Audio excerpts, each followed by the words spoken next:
एक काली ननद की 4 भाभियां। दिव्यांका एक पढ़ी लिखी और सेल्फ इंडिपेंडेंट लड़की है। उसे सम्मान के साथ जीना आता है। वो एक बहुत अच्छी कंपनी में जॉब करती है। उसकी माँ देवकी ने उसे बहुत लाड प्यार से पाला है। एक दिन दिव्यांका अपनी माँ से कहती है, माँ, आपने तो मुझे सब कुछ सिखाया है, लेकिन आप अपनी बहुओं को कहाँ से ले आई? उन्हें तो कुछ भी नहीं आता। देखो, आपकी चारों बहुएं अभी तक सो रही हैं। बेटा, मैंने तो तेरी भाभीियों की सिर्फ सूरत देखी थी, मुझे नहीं पता था उनकी सीरत के बारे में। चलो खैर, छोड़ो इन बातों को। तुम जल्दी से तैयार हो जाओ, नहीं तो ऑफिस के लिए देर हो जाएगी। देवकी के 4 बेटे और एक बेटी है। घर की इकलौती बेटी और बहन होने के कारण दिव्यांका सभी की लाडली है। उसके चारों भाइयों की शादी हो चुकी है, जिनमें सबसे बड़ी भाभी का नाम है प्रतिमा, दूसरी भाभी है अंजलि, तीसरी है सृष्टि और चौथी नेहा। दिव्यांका की चारों भाभियां उसे बिल्कुल पसंद नहीं करती, क्योंकि वो काली है। लेकिन दिव्यांका अपनी भाभियों की हर छोटी से छोटी चीज का ख्याल रखती है। एक दिन दिव्यांका ऑफिस के लिए तैयार होकर आई। अरे दिव्यांका, तुमने ये क्या पहन रखा है? एक तो वैसे भी तुम्हारा रंग काला है, ऊपर से तुमने काले रंग का कुर्ता पहन लिया। चलो कपड़े बदल लो। हाँ दिव्यांका, नेहा ठीक कह रही है। ये तुम्हारे ऊपर बिल्कुल अच्छा नहीं लग रहा। ये कुर्ता मुझे दे दो, मैं पहनूंगी इसे। चुप रहो तुम दोनों, अपना मुंह बंद कर दो। बेटी दिव्यांका, तुम्हारे ऊपर ये कुर्ता बहुत अच्छा लग रहा है, तुम यही पहन कर जाओ। अरे माँ, आप अपनी बेटी से झूठ क्यों बोल रही हो? काले रंग के कपड़े काले लोगों पर अच्छे नहीं लगते। तुम थोड़ा लाइट कलर पहना करो ना। दिव्यांका, तुम ऑफिस कुछ भी पहन कर जाओ या मत जाओ, लेकिन तुम मेरे अकाउंट में ना ये कुछ रुपए जमा कर देना। भाभी, मुझे देर हो रही है, आप खुद ही चली जाना बैंक। अरे, मुझे ये बैंक का काम करना आता तो क्या मैं तुझसे कहती? दिव्यांका ऑफिस के लिए निकल जाती है और रास्ते में अपनी भाभी के ताने उसके दिमाग में गूंजते हैं। एक दिन दिव्यांका का बर्थडे होता है तो देवकी उसके लिए एक बहुत बड़ी पार्टी रखती है, जिसमें दिव्यांका के ऑफिस और कॉलेज के भी दोस्त आते हैं। अरे दिव्यांका, मेरा मेकअप तो कर दे, मुझे मेकअप करना नहीं आता, पार्टी शुरू होने वाली है। रुको भाभी, अभी कर देती हूँ। अरे दिव्यांका, समोसे बनाने हैं, जल्दी आकर तेल में तल देना, मैं बनाती हूँ तो फट जाते हैं। हाँ भाभी, अभी आती हूँ। दिव्यांका, ये तुम ऑनलाइन सामान कैसे ऑर्डर करती हो? पार्टी का कुछ सामान मंगवाना है। चारों भाभियां दिव्यांका को आवाज लगाती रहती है। ये सब नजारा देवकी भी देख रही थी। तुम चारों की जुबान तो बहुत तेज चलती है और काम तुमसे होता नहीं। क्यों बार बार मेरी बेटी को आवाज लगा रही हो? अरे उसका जन्मदिन है, उसे भी तो तैयार होने दो। माँ जी, आप तो फिजुल में ही दिव्यांका की चिंता कर रही हो। वो तैयार होकर भी कौन सी परी लगेगी, रहेगी तो काली ही ना। तो उसके रंग रूप की चिंता मत कर, अपनी चिंता कर।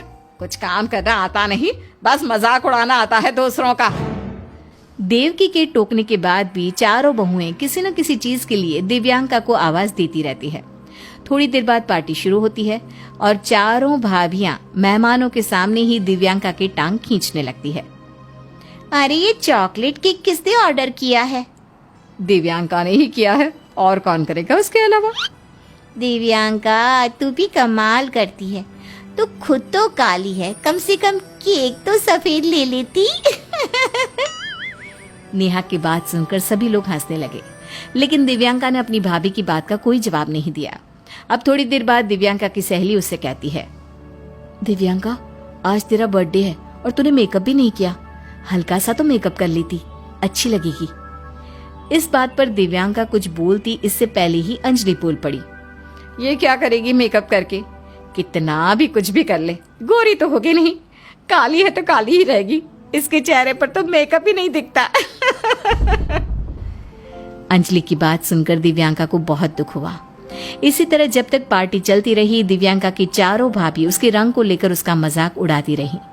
पार्टी खत्म होने के बाद सब लोग सोने चले गए, लेकिन दिव्यांका सो ही नहीं पा रही थी। आखिरकार उसने फैसला लिया कि वो ये घर छोड़कर चली जाएगी। वो अपना सामान लिए घर से निकल रही थी कि उसकी माँ ने उसे रोकते हुए कहा, रुको दिव्यांका, इतनी रात को अपना सामान लेकर कहाँ जा रही हो? माँ, मैं अब इस घर में नहीं रह सकती। चारों भाभियों ने मेरे दोस्तों के सामने मेरा बहुत मजाक उड़ाया है। मुझसे ये बात बर्दाश्त नहीं हो रही। बेटा तुझे आज इतना बुरा क्यों लग रहा है? वो तो हमेशा तेरे रंग को लेकर कुछ न कुछ बोलती रहती हैं। माँ मुझे इसलिए बुरा लग रहा है क्योंकि आज तक वो अकेले में ही सब कुछ कहती थी, लेकिन अब सबके सामने मेरा उन्होंने तमाशा बना दिया।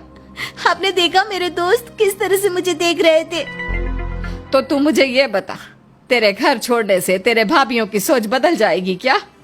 अरे उनकी सोच कभी नहीं बदलेगी, बल्कि तुझे तो यहीं रहकर अपनी भाभियों को सबक सिखाना चाहिए। तेरी भाभियां भले ही तुझसे सुंदर है, लेकिन प्रतिभा तेरे अंदर ज्यादा है। बस इसी बात का एहसास अपनी भाभियों को करा। अपनी माँ की बात दिव्यांको को समझ में आ गई और उसने अपनी भाभियों को सबक सिखाने की ठान ली। अब अगली सुबह दिव्यांका ऑफिस जाने लगी। तभी प्रतिभा बोलती है, दिव्यांका तुम ना ऑफिस जाते हुए मेरे अकाउंट से कुछ रुपए निकाल लेना, मुझे जरूरत है। प्रतिभा की बात सुनकर दिव्यांका ने फौरन जवाब दिया, भाभी आप ही निकाल लेना रुपये। देखिए ना मैं कितनी काली हूँ, आपके नोट काले हो गए तो। और हाँ, बैंक के अंदर ना काले लोगों को जाने नहीं देते। वो क्या है ना, बैंक वालों की सोच आपकी तरह है। अब मुझे देर हो रही है, मैं जा रही हूँ। बाय भाभी। प्रतिभा दिव्यांका की बात सुनकर हैरान रह गई। अगले दिन सृष्टि ने दिव्यांका से कहा, दिव्यांका तुम खाना बहुत अच्छा बनाती हो, आज मेरे मायके वाले आ रहे हैं तो तुम मेरे साथ खाना बनवाओ ना। और हाँ, समोसे तुम ही बनाना, मुझे बनाने नहीं आते। अरे भाभी खाना बनाना कहाँ मुश्किल है, और देखिए ना मेरा रंग कितना काला है। मेरा रंग देखकर समोसे ने कढ़ाई में तलने से मना कर दिया तो। वैसे भी आपके मायके वाले आप ही की तरह होंगे ना, मेरा रंग इतना काला है। आपके मायके वालों ने मेरे हाथ का बना खाना खाने से मना कर दिया तो। भाभी अच्छा यही होगा कि आप खाना खुद ही बना लो। सृष्टि भी दिव्यांका को देखती रह गई। अगले दिन नेहा को कहीं घूमने जाना था तो वो दिव्यांका से कहने लगी, दिव्यांका मुझे तुम्हारे भैया के साथ जाना है, तुम मेरा मेकअप कर दो ना, तुमसे अच्छा मेकअप कोई नहीं कर सकता। भाभी मैं कहाँ अच्छा मेकअप करती हूँ, मेरी बात मानो, आप ब्यूटी पार्लर से मेकअप करवा लो। अब आप ही तो हर समय मेरे काले रंग का ताना मारती हो। मैंने आपका मेकअप किया और मेरा काला रंग आपके चेहरे पर लग गया तो। आप तो किसी को भी मुंह दिखाने के काबिल नहीं रहोगी ना। नेहा को भी दिव्यांका की बात बहुत अजीब लगी। अब बारी थी अंजलि भाभी को सबक सिखाने की। एक दिन अंजलि ने दिव्यांका से कहा, दिव्यांका मैंने सारे कपड़े धो दिए हैं, तू इन्हें धूप में सुखा देना। भाभी कुछ भी बोलती हो आप, आपको पता है ना मैं कितनी काली हूँ, और सूरज काले लोगों को देखकर आसमान में छिप जाता है। सूरज की किरणें काले लोगों पर नहीं पड़ती, इसलिए आप खुद ही कपड़े सुखा लो। इस तरह दिव्यांका की चारों भाभी उससे कुछ भी कहती तो वो अपने काले रंग के बारे में कुछ ना कुछ बोल देती। अब उसकी भाभियों को घर के काम में, बाहर के काम में और रोज के छोटे छोटे कामों में बहुत परेशानी आने लगी। एक दिन देवकी ने घर में पूजा रखी तो सभी बहुएं पूजा की तैयारी करने में लग गई। दिव्यांका कहाँ जा रही हो? तुम भी हमारे साथ पूजा की तैयारी करवाओ ना, देखो कितना अच्छा लग रहा है। नहीं नहीं भाभी आप ही करो, वो क्या है ना मैं काली हूँ ना, अगर भगवान को मेरा काम करना अच्छा नहीं लगा तो। दिव्यांका तुम ऐसे क्यों बोल रही हो, भगवान तो भक्त का रंग नहीं मन देखता है। तो आप सब मेरा रंग क्यों देखती हो? मैं आप चारों से हर काम में आगे हूँ, लेकिन फिर भी आप मेरे रंग का मजाक उड़ाती रहती हो। दिव्यांका की बात सुनकर उसकी सारी भाभियां शर्मिंदा हो गई और उससे माफी मांगने लगी। उस दिन के बाद दिव्यांका अपने भाई और माँ के साथ साथ अपनी भाभियों की भी लाडली हो गई।